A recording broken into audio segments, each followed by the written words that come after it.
Hey guys, welcome back to my channel. It's your girl Kim, your favorite Yadi gal, and I am a certified makeup artist based out of Fort Wayne, Indiana. So if you're in the area, make sure you subscribe to the channel, or make sure you keep me in mind if you're ever in need of makeup, or if you ever want to be a model for my channel. Anyways, y'all, today we are doing a bridal trial. We're doing her makeup, and I am also doing her hair. Yes, exciting stuff. I started this application off just like I start off all my applications, by cleansing the face with micellar water on a cotton pad, and then I decided to set the brows. Her brows were previously tinted and waxed, so I really didn't have to fill them in. I decided to give this little hack I found here on YouTube a try, and that is by setting the brows with lash glue. Yeah, very different for me, but y'all, I actually really did like the results. These brows were browing, like they really were set in place. She had a couple brow hairs that were like curled in the opposite direction. Don't know how that happened, but they would not stay down for nothing. And I just did like 2 coats of the lash glue, and y'all, those brows were set. Like, look at them, they're bomb. For this eyeshadow look, I used my Zoeva Cocoa Blend eyeshadow palette. I also used my Laura Geller palette, and I used Kitten on the lid. I left a lot of this footage in here so you could really look and see just product placement. I don't feel like I'm usually really detailed with how I do my eyeshadow, how I blend everything, where I put what colors, and just overall how I manipulate the shape of the eyes. She had very hooded eyes, so we established early out that she could not have a wing liner, so we decided to do something a little bit smokier on the outside and along the lash line, so that she could still get the illusion of, like, you know, like bigger, more almond eyes, and just something really sultry, even though I couldn't do the wing. So you'll notice that this darker shade, I'm placing it mostly just at the lash line, and then slightly blending the excess upwards just to round out that outer eye. And then I used a gray toned, grayish black really, to blend around it so that it's not as harsh, and just so everything looks nice and blended and smooth. She's pretty cool tone, so I decided to go with cool tone shades. And her hair was actually, I don't know if you could tell, it's this beautiful violet, and I was just so living for it. I was like, definitely this whole look was inspired by her hair. But yeah, so now I'm going in with this. It's a shimmer, but it's a grayish purple shimmer. I don't know, I don't feel like the colors are really showing up accurately on here. Not sure why, but it's a gray purple, purplish gray shimmer. Yeah. And then this is Kitten, just in the inner corner.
Had a little bit of fallout, so I decided to clean that up right quick. Y'all, make sure if you are working with dark colors, you're working with blacks, or just like I did here, this dark gray, you definitely want to clean it up before you go underneath with your complexion products, because you will be so upset with yourself when you go underneath with that concealer and it's blending in with those dark colors. It's gonna become really muddy and gross really fast, and then you're gonna have to wipe off all the prep and everything that you've done. So save yourself, do yourself a favor, take the time to just clean it up before you get started.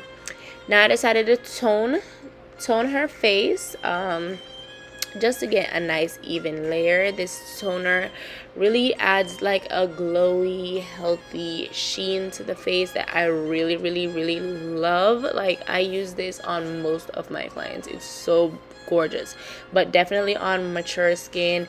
I wanted to do a dewier look for her, not completely dewy, but just like, you know, definitely not matte or heavily powdered. Alright, y'all, the main reason that I decided to make this a detailed tutorial is just because she did have quite a bit of concerns here that I wanted to show you guys just how, you know, you would go about taking care of those issues. So one of those issues is that she had a lot of rosacea on her face. If you don't know what that is, it's basically redness. So anywhere where you can see like a lot of red veins, or just like a pooling of redness in a concentrated area, or probably all over the face. In her case, it was mostly like all over her cheeks, her chin, a little bit in her forehead and her chest area. You'll see later how I took care of that as well. And what I did, I just went ahead and I used my moisturizer. I have a color correcting moisturizer, so I took care of it in the skin prep versus doing color correcting. And the only reason I chose to do this instead of color correcting and then going on top with the foundation and stuff is just because I knew I was going for a more sheer coverage foundation, and I didn't want the color correction to show underneath. I feel like sometimes when I go ahead and I like use a cream concealer, like a green concealer or something like that, to color correct, I almost force myself to have to go with a heavier coverage foundation just so I can completely cover that up. So as usual, I'm using my favorite RCMA foundation. I'm using pretty much like 4 or 5 different shades, honestly. Like I said, I was tackling quite a bit of discoloration in her face, and I just wanted the end result to be a nice even layer. And then, you know, we went ahead and added back all those shadows and highlighted areas that I took away by evening out her skin tone. Anyways, not gonna bore you or go into a rant about why I love this foundation anymore. I'm just gonna go ahead and play some music and let you guys enjoy this blending footage.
Yeah, my camera died, but I set the under eye area with pressed powder, and then I also added a cream to powder blush. Sorry I didn't get the footage, but that's the only thing that you're missing right here. And then I'm just doing a little bit of touch-ups. I feel like this eye is a little bit less smoky than the other eye, so that's all I'm doing here, is just deepening that up a little bit. It is showing darker still on the other side, but that's because my windows are open and she's by the window. But I promise you, in person, both eyes were looking the same. So that's all I'm doing here. And then, you know, mascara, add my lashes, doing the lips, and this look is finished. I'm going to play music because my son is crying, y'all. So thank you so much for watching. Make sure you subscribe to my channel, drop a comment, tell me your favorite part about this look, and yeah, I'll see you guys in the next one. Bye.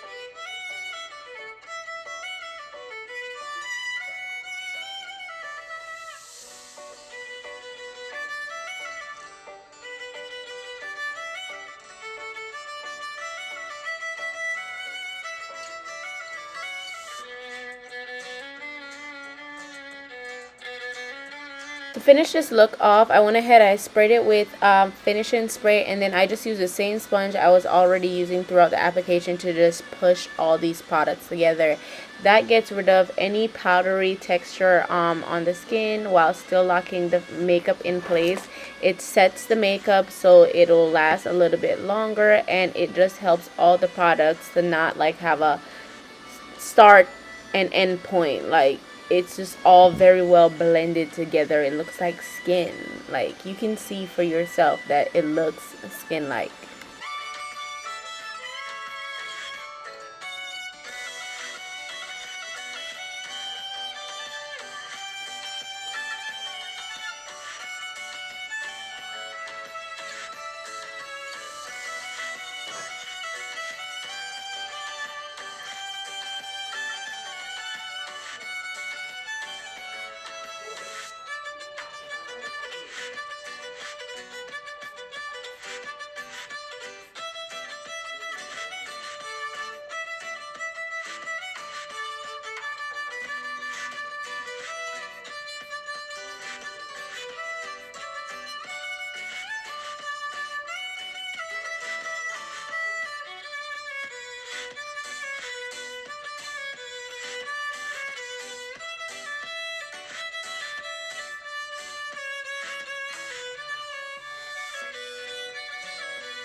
Oh, I like that.